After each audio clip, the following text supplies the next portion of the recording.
वो तो सबोला बराबर मानती, कोनो प्रकार ले भेद नहीं करे, ओकर बर सबो बराबर है।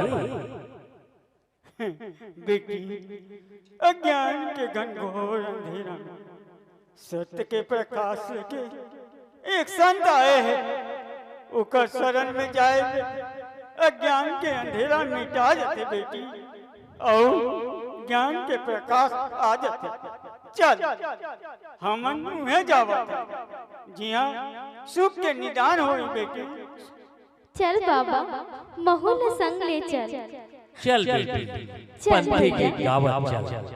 सतनाम सतनाम सतनाम बोल बाबा, सतनाम सतनाम सतनाम बोल। सतनाम सतनाम सतनाम बोल साहिब, सतनाम सतनाम सतनाम बोल।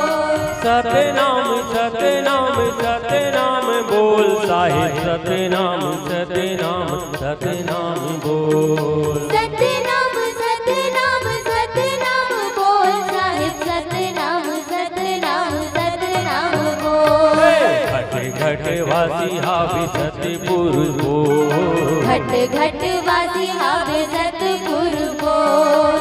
घट घट वासी हावे सतपुर बोल। घट घट वासी हावे सतपुर बोल।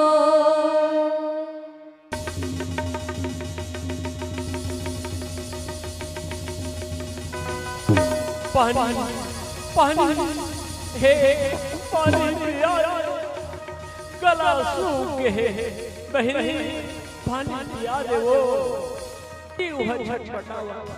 पानी पानी